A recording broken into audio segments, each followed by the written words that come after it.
Around 400 BC, a man named Hippocrates laid the foundations of modern medicine. He believed that the human body had an innate capacity for self-healing, with the highest form of medicine to the body being everything that we put into it. Let food be thy medicine became a Hippocratic oath known around the world today. Over the course of history, our modern approach to treating illness has changed dramatically. Today, doctors receive little, if any, training in nutrition. The system has been designed around a pill for every ill, and the healthcare system fights to keep it that way. It seems to be more profitable to treat ailments after they occur than to prevent them in the first place. Cardiovascular disease and cancer are the two top killers in the US annually. Additionally, 39,000 people die due to unnecessary surgery and other hospital errors. 80,000 people die due to infections, and 106,000 people die due to adverse drug reactions. These statistics raise the biggest question. Why is all this happening? Why are we trapped in this system? How can we untrap ourselves? When we look at all of the data under the lens of science, the correlations that we find are jaw-dropping, and it's a bit of a tough pill to swallow. Nevertheless, this is something that we all need to discuss. So let's go through everything right here, right now. It seems to be a maxim of the world, something we've heard over and over again. Everybody knows it. You are what you eat. Now, in the standard American regime, the average diet looks something like this. Counting strictly by percentage of calories, 63% of what we intake comes from refined and processed foods. This includes soft drinks, chips, snacks, and other things that are chemically treated and sometimes even created for us to eat. The next largest grouping is 25%, which is made up of animal food, meaning meat, dairy, fish, eggs, and other forms of seafood. The final 12% is made up of plant food. Out of that 12%, about 6 of it comes entirely from potatoes. And as for the other 6%, which is made up of vegetables, fruits, legumes, nuts, seeds, and grains, even half of it may be mixed with processed foods, such as the almonds in an Almond Joy. Now, we've been reading and seeing information like this for a long time. And thanks to the internet, news sources, and more documentaries about the topic, the information is just now starting to really reach people. Connections between meat and dairy consumption and disease has now been confirmed over and over again in scientific studies and even studies of studies and peer-reviewed journals. Diabetes, for example, of which roughly 30 million people in the US are reported to struggle with, has been demonstrated to be outright cured with a plant-based diet. Among the 20% of participants in the landmark diabetes prevention program who were ages 60 and over, lifestyle changes conferred a 71% reduction in risk of type 2 diabetes, demonstrating that older adults reaped the greatest benefit from lifestyle intervention compared to other age groups. In fact, plant-based diets, like eating patterns that emphasize legumes, whole grains, vegetables, fruits, nuts, and seeds, and discourage most or all animal products, are especially potent in preventing type 2 diabetes and have been associated with much lower rates in obesity, hypertension, hyperlipidemia, cardiovascular mortality, and even cancer. The results were amazing. Based off the lab result I had before, I was type 1. I'm not supposed to be producing insulin. This isn't supposed to happen. But as you can see from the results, I'm producing insulin. I can go from being type 1 to not having diabetes. That's incredible. Incredible. Diabetes is reversible. We have the results to show it. And the funny thing is, well, maybe it's not funny, but it's actually illegal in most countries to treat cancer with nutrition therapy. There have been many physicians now speaking out about this at conferences, saying that they are only allowed to treat cancer with chemo, surgery, or radiation, and they're not happy with it. What this means is that you ultimately have to take your health into your own hands. All of this research by Dr. Campbell and the researchers from China and Britain correlated heavily with Dr. Esselstyn's work, who demonstrated how to naturally reverse heart disease and outlined the specifics of what happens to the body when you eat animal and processed foods. You see, lining all of our blood vessels are something called endothelial cells. These cells are vital to survival, for they naturally produce nitric oxide, which keeps our blood flowing smoothly without being sticky or clogging up. It also helps to dilate blood cells during physical activity and inhibits the formation of plaque, as well as eliminates the inflammation that comes along with plaque in the first place. Scientific tests have demonstrated that when we start eating the standard American diet, meaning predominantly animal and processed foods, our endothelial cells are damaged and can no longer support the healthy flow of blood through the body. This leads to numerous issues such as clogged arteries, diseases, cancers, feelings of heaviness, and cloudiness of mind. On the surface level, it showed that a plant-based diet is beneficial for human health, and an animal-based diet simply is not. Dr. Esselstyn's research, however, demonstrated that if anybody, regardless of who they are, adopt a plant-based diet, we instantly begin to reverse the process of damage caused by meat and processed foods. Let food be thy medicine. Change yourself and change the world. You are what you eat, and it's time to shift our way of life. Start with some basic biology. Scientists have estimated that there's probably close to 37 trillion cells in our bodies. Each individual cell is a living, functioning organism, all working together for you. And each cell has a basic role and function in your life. Some are there to build new tissues. Others are there to transport nutrients around your body. And some, like stem cells, are waiting on reserve to transform into what your body needs at any given moment. You quite literally are your own quantum ecosystem of life, which both survive by and make up the totality that is you. And yet, to think that we're an island unto ourselves can be very misleading. These cells are nourished, experience growth, and cell division by the process of metabolizing the nourishment that we are feeding them. This basically means that our entire bodies on a cellular level relate heavily to whatever it is that we've been feeding them. What is a processed food? The technical definition is actually any food that has been altered from its original natural grown state, often for the purpose of preserving the food and making it last longer. In layman's terms, it is any food that has undergone some kind of process to change it chemically or physically. From this perspective, we have to approach the topic on a selective case-by-case basis. It's true that most foods that are available in the grocery stores are processed in some way and do contain ingredients that are not healthy for us. It's also true that if old granny on her farm grew some apricots and then put them in a jar and stored them for the winter times, that too is technically processing. With that said, we're going to look more specifically at the types of processed foods that the majority of people eat on a daily basis, which, unfortunately, are very far removed from anything natural. In most cases, to create these kinds of foods, almost everything nutritious has been removed. The water is removed, the fiber is removed, the minerals are removed, and then everything is done to ensure that these foods are highly concentrated with fat, salt, and sugar. These then become a low-grade addiction, or depending on the person, a very serious high-grade addiction. Let's take a look at each one of these things individually, shall we? Sugar. Probably one of the biggest addictions out there and responsible for a tremendous amount of health issues in the world, the average American consumes between 82 and 153 grams of sugar every day. However, most health associations only recommend between 25 and 36 grams per day. And some even say that that's too much, especially in its refined form, rather than consuming sugars from, say, eating an apple. The result of having too much sugar in your diet has been proven to cause metabolic dysfunction, including weight gain, increased bad cholesterol, elevated blood sugar, abdominal obesity, elevated triglycerides, and even high blood pressure. It also increases your uric acid levels, causes cavities, induces insatiable hunger, causes diabetes, liver failure, pancreatic cancer, kidney disease, heart disease, cognitive decline, gout, and a wide array of other nutritional deficiencies. Forbes Business Magazine published an article showing that the biggest culprits of where all of this sugar is coming from, topping the list, is regular old soft drinks, followed by candy, then cakes, cookies, pies, other pastries, then fruit drinks, followed by dairy desserts and milk, and then other grains. Sugar also affects hormones in the brain, which produces excess fat, which ultimately makes sugar to be one of the leading contributors of obesity in children and adults. To conclude this topic, when our bodies consume sugar, low levels of opioid and dopamine chemicals are released, in much the same way as many addictive hard drugs. In fact, scientists have consistently argued over whether sugar is as addictive as cocaine or even more so, but that's a whole nother story on its own. Fat. When we're talking about fat, we must note that there are a plethora of different types.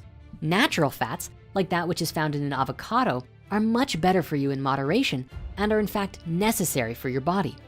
Other fats, on the other hand, such as saturated fats, which come from butter, cheese, red meat, and other animal-based foods, top the list of the leading contributors of heart disease out there. There are also trans fats, which most often come from oils through a food processing method called partial hydrogenation. When oil is hydrogenated, it changes from a healthy form of fat to a very unhealthy form called trans fat, which boosts the blood levels of bad cholesterol or low-density lipoprotein. Typically, food like donuts, baked goods, pie crusts, cookies, crackers, and stuff like that are loaded with trans fats, which increase bad LDL cholesterol and lowers good HDL cholesterol. In simple terms, the whole thing with bad fats is that they put you at risk of cardiovascular disease, which has the potential to really clog up your arteries and may even lead to an abrupt and untimely death. When it comes to fat, the most important thing you can do is to be very aware of the food labels on the packages that you buy. Does it have any % of saturated or trans fats, especially trans fat? If so, your best bet is to find an alternative that satisfies what you're looking for. Salt. The final ingredient of the big three aspects of processed food is salt. Salt is a leading cause of hyponatremia, which is defined as a huge imbalance of the amount of salt or water in the body. The simple version is, it increases blood pressure, causes heart disease, strokes, and osteoporosis. Elevated sodium levels can negatively affect the function of the inner lining of the blood vessels, particularly those endothelial cells that we looked at in part 1. This can also lead to a decreased rate of glomerular filtration, which are a sign of chronic kidney disease and kidney failure. Salt even causes cognitive disorders by causing the sympathetic nervous system to overreact to stressful situations, pumping out chronically high levels of stress hormones. Which means that if you have a lot of salt in your system and something stressful happens, you're going to be way more stressed out about that thing than if you had ideal sodium levels in your body. It's like the source of the salt is, much like with the other stuff, in all of the foods that we normally eat daily. Aptly named the Salty Six: meats, pizza, canned soups, breads and rolls, chicken, and burritos and tacos. Roughly 77% of salt in the average diet comes from processed foods, and it's often added so heavily to increase the storage life of the product that the companies can sell food long after they are produced. Other additives.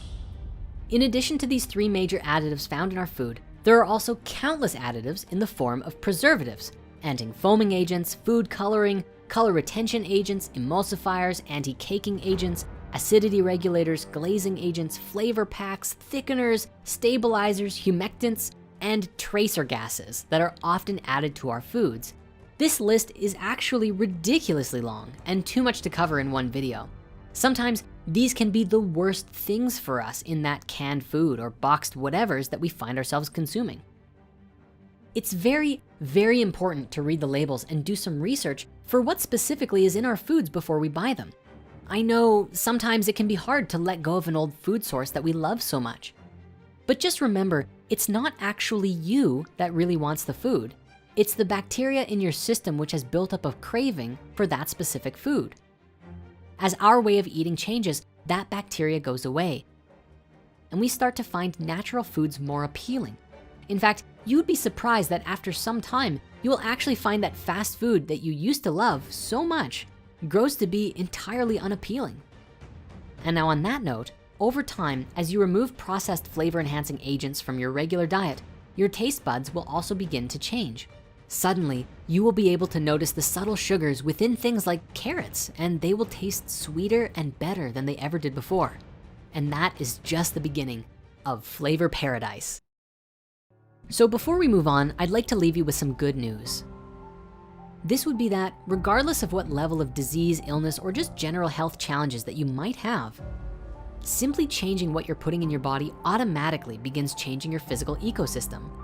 It's not about how many pills you're taking, it's just about letting real, healthy food be your medicine. Your body is your greatest investment, so treat it right and it will treat you back. If you're struggling to get started eating healthier, try this for an approach. Instead of thinking about all the things you have to remove from your diet, look instead at all of the new things that you can add. If you start tomorrow with a green smoothie, you may notice that you no longer want that extra cup of sugary coffee on your break. Add an extra apple or a handful of unsalted nuts as a light snack and see if you're less hungry come supper time so you can eat a little less. Try it for yourself, and as always, have your own experience. Your body knows what's best for you, so listen to it. And now it's time we move on to the second largest group of consumed food in the standard American diet, specifically animal food. This will likely be one of the heaviest topics that we go throughout this movie. And so this is a little bit of a warning that, while inconvenient to look at, doesn't make it any less real. Ultimately, this moves into the discussion of raising our frequency, healing our bodies, and changing the world. In order to do that, we have to look at all of the information, including how the food that we eat affects our body, mind, and spirit. There is a lot of controversy in today's world around animal food. Is it healthy? Is it unhealthy?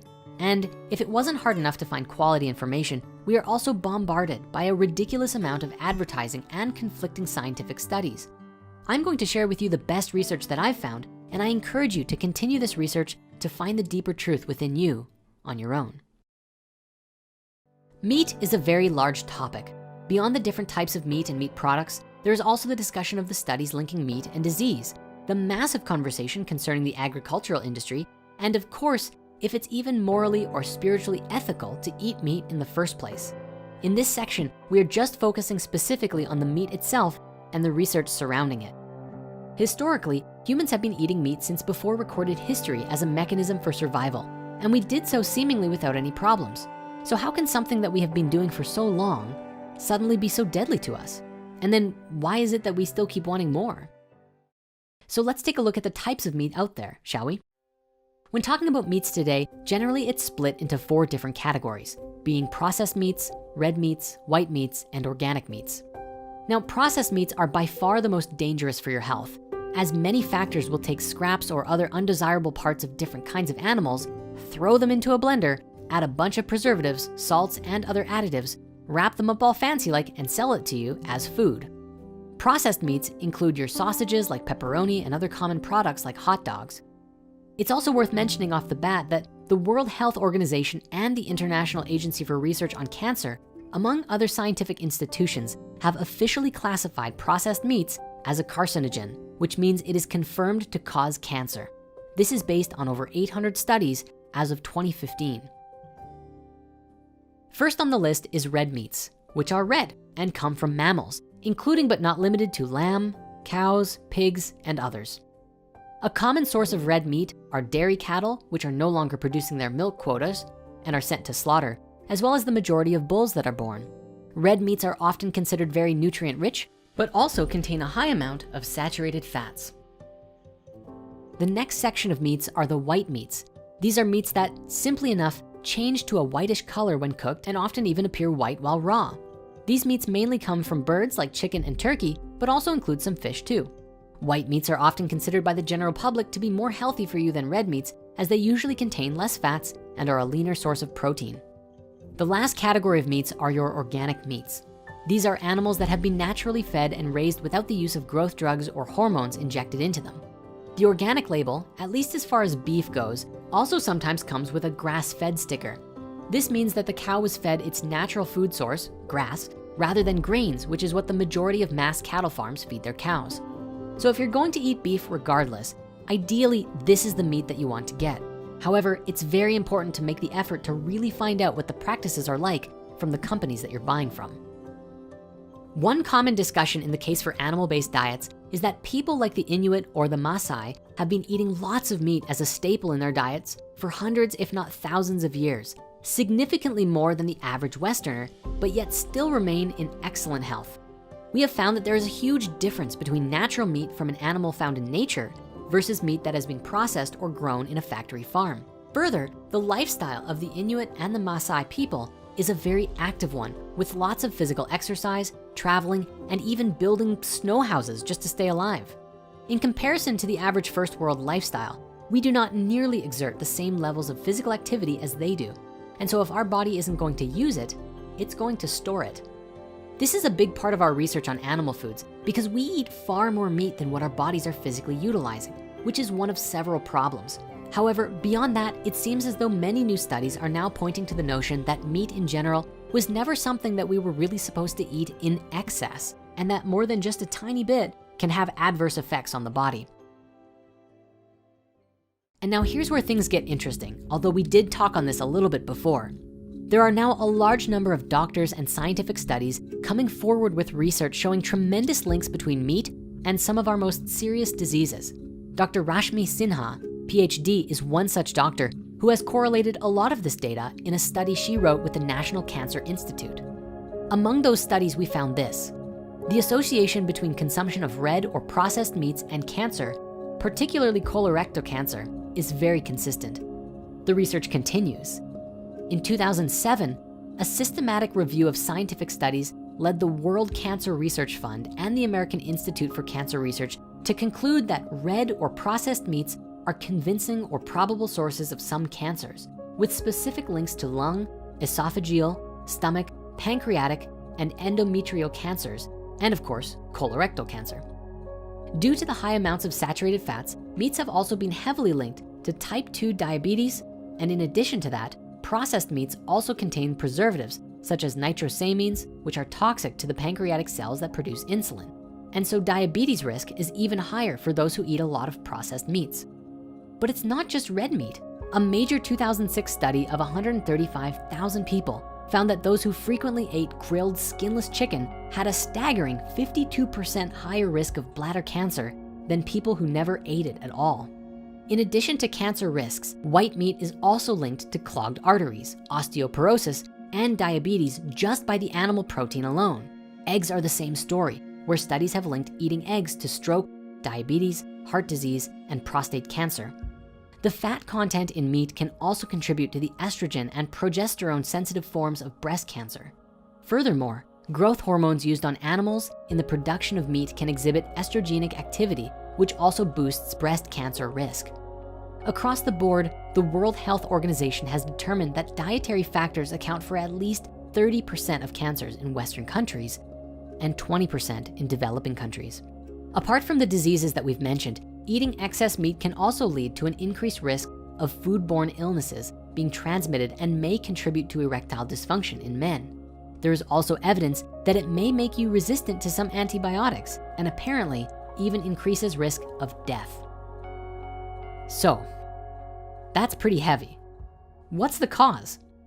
Scientists have found that there are 3 basic causes of disease within meat. These include too many saturated fats, carcinogens that form when meat is cooked, and something called heme iron. Let's see what each of these do. Animal-based fats can contribute to the cause of heart disease and stroke by increasing plaque lining the walls of your arteries. This makes it harder for your heart to pump blood through the narrowed blood vessels, which can possibly lead to a heart attack, putting on extra weight, high blood pressure, and cardiovascular disease. When meat is cooked at high temperatures, carcinogenic chemicals called heterocyclic amines are created that may increase the risk of breast, colon, lung, pancreatic, and prostate cancer. Risky cooking methods don't just include barbecuing, frying, and grilling though. Even just baking will lead to significant increases of production of these cancer-causing compounds. The iron in red meat is contained in a protein called heme, which can easily undergo a chemical change in your stomach to form carcinogenic N-nitroso compounds, which are associated with colorectal cancer. Heme iron is found in virtually all animal meats, including lamb, pork, beef, fish, poultry, shellfish, and so on, making all animal meats a potential danger in this regard. But is there a safe amount to eat? Obviously, as we're waking up to the truth of our ways, many of us will begin trying to make conscious and continuous improvements to our diets. In doing so, we should take a look at some of these institutions' research and see what they say is the right amount of meat to eat. The scientists who do recommend eating meat often recommend between 50 and 70 grams per day, or no more than 500 grams per week, which is about the equivalent of 3 burgers. There is also an increasing number of scientists, nutritionists, and doctors who are beginning to suggest that maybe we shouldn't be eating meat at all. And really, while many will suggest the under 50 to 70 grams per day diet, there are also studies that show that 50 grams or more per day is linked with increasing risk of cancer or other forms of disease. So ultimately, you have to do what's right for you. Now, in the beginning, we made the distinction between processed and unprocessed meat, but what we're not accounting for is that these animals across the board, cows, chickens, and pigs especially, but others too, are often being processed as they're growing. From birth, they are taken from their parents, injected with growth hormones, steroids, and antibiotics, kept in confined spaces and not allowed to move, and being fed fattening foods which is unnatural for them to eat. It's becoming incredibly difficult to find meat that wasn't raised in this way. And this alone might be the #1 reason why animal foods are so toxic to us. Now, we've been going on the subject for meat for a while and we have to move on to dairy, but there's still tons more to discuss. So if you wanna learn more, consider checking out the following documentaries: Forks Over Knives, Food Inc., Speciesism, Cowspiracy, Vegucated, and for those with a particularly strong stomach and you want to see the truth, go and watch Earthlings. Be warned, it will wake you up. And now finally, before we move on, I'd like to restate that it is upon you and your own consciousness to decide what kind of diet is right for you. I don't wanna tell you what to eat or what not to eat, only that if health is your concern, you should be equipped with all of the information you can within your mental arsenal to make the best decision for you. And now, as we explore deeper into the recesses of our physical health, it's time that we looked at one of the last major giants in the food industry and part 2 of the animal foods category, dairy. For most of us, we've been raised to believe a lot of great things about dairy. It's nature's perfect food. However, there is now an overwhelming amount of new research and scientific investigation which paints dairy in a different light, almost showing that for every belief about the benefits of dairy, the opposite appears to be true. So what's the deal? Is milk and dairy in general really all that good for us? Let's find out. So let's talk about the production of milk. In order for a cow to give milk, she has to give birth to a baby calf. This starts the lactation process. In most factory farms, immediately after birth, the calves are separated from their mothers. Most female calves are grown into the next generation of milking cows, while male calves often become veal. The calf goes and lives in its own little house, which is a measure to prevent disease. If the calf stays with the mother, it could become contaminated by the manure or other diseases by exposure to bacteria, and the mama can't stay with the calf anyways because she's gotta give milk. She has all of this milk for her calf to give, which the farmers hook up to machines to do the milking for them. So they keep the cows always pregnant to make sure that they're always making more milk. The calf is then fed not by her mother's milk, but with the industry's produced unsellable milk, which is milk with high levels of infection, which the companies deem not fit for sale to humans. What happens to the milk from the sick cow? Those we actually, what we do, we pasteurize that and feed that to the babies. Once old enough to produce its own calf, the new mother will be inseminated and starts her new life as a dairy cow. The mothers are also often injected with a hormone additive called BST, bovine somatropin, or recombinant bovine growth hormone, which is also called RBGH, which reports to increase milk production by 10%, but also has received criticism from scientists, farmers, and consumers after being shown to cause health threats for the cows. With this in mind, Canada and Europe chose to ban the use of BST. BST is also proposed by some to adversely affect human health by slightly increasing the amount of IGF-1 in the milk, which has been associated with some cancers. In the United States, BST use is still common practice, and the FDA has banned labeling milk as RBGH free, so it's very difficult to tell what milk is safe or ethical to drink at all. The cows are also then often injected with antibiotics to counter the disease from their often poor living conditions, which also makes its way into the milk. Finally, before being packaged and brought to the supermarkets, milk is pasteurized, which means heated to about 65 degrees Celsius for 30 minutes. This is done to destroy potentially dangerous germs and prevents the souring of the milk. However, this process is said to also destroy much of the beneficial bacteria and nutritionist constituents within the milk, most notably B2, which milk is often a primary source of. For nearly 100 years, milk has been advertised as nature's perfect food. So perfect, in fact, that this US government film from the early 20th century recommended that infants that have just been weaned from their mother's milk should be immediately switched to cow's milk. Today, it's not uncommon to see ads on the TV or internet which portray milk as something that will help you lose weight, make your bones strong, prevent heart disease, good for your skin, stops cramps, builds your muscles, makes you tall, and your teeth strong. When you take a break, make it milk for vitality.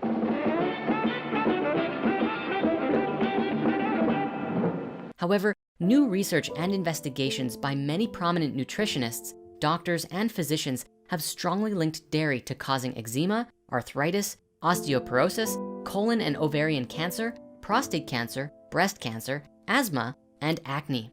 There have also been reports linking dairy to childhood diabetes, intestinal bleeding, bovine leukemia, which is an AIDS-like virus, as well as heart disease, anemia, and increased allergies, which is basically the opposite of everything we've believed to be true about it. But how can that be? In order to understand the answer to this question, we have to take a step back and objectively ask this question: what is dairy? And what is really going on in our bodies when we consume it? The word dairy is actually a name coined hundreds of years ago for a building or environment used for the production of butter and cheese, and which since has been adopted to describe all animal milk related products, particularly cows, but also goat, sheep, and even camel. Okay, so if dairy means a milk product, then what is milk? The simple description of milk is a pale liquid produced by the mammary glands of animals, which is specifically designed as a source of nutrition for infant mammals, including humans, before they are able to digest other types of food. Milk is created almost as a byproduct of blood. Prolactin, the protein responsible for producing milk, causes the alveoli to take nutrients from the mother's blood supply and turns them into breast milk. Contained in the milk are a number of different ingredients. There's water, carbohydrates mostly in the form of lactose. There are two main protein categories, caseins and whey proteins. Then there are fats, vitamins, minerals, hormones, and growth factors. And finally, there are white blood cells. Let's take a closer look at each of these here. Lactose. Lactose is actually a sugar, milk sugar, and it's comprised of two molecules, glucose attached to galactose. When mammal babies are born, we have an enzyme in our systems called lactase, which breaks these two molecules apart and absorbs them individually. After the age of weaning, however, that enzyme is lost because we no longer need or use it. This is a justifiable explanation for why 75% of the world's population are lactose intolerant. Biologically, we're not supposed to be digesting it. When a sugar is consumed that the bowels cannot digest, it goes through the small intestines where it's supposed to be digested, but isn't. Then it goes into the large intestines and just sits there, giving you gas and cramps. This also often causes diarrhea because the high sugar content draws water into the bowels. A small percentage of the human population, however, in the genetic chain have experienced a mutation in the LTC gene, which allows for the digestion of lactose as adults. And as exciting as genetic mutation might be, unfortunately, the only superpower associated with this mutation is the ability to drink cow's milk long after weaning. Proteins. The next category of milk are the proteins, called caseins and wheys, in a ratio of 80% casein and 20% whey. Close to the opposite of the human breast milk protein ratio is that it is these proteins which scientists are linking heavily to the creation of cancer in the human body when consumed. One scientist who has done extensive work on casein and animal protein is Dr. Colin Campbell, whose work we've touched on before with the China study. For Dr. Campbell, his research had started much earlier before he learned of the Cancer Atlas and took his work abroad. In 1975, Dr. Campbell was at Cornell University investigating the effects of casein, the primary protein found in dairy, on the body. Campbell had two sets of lab rats.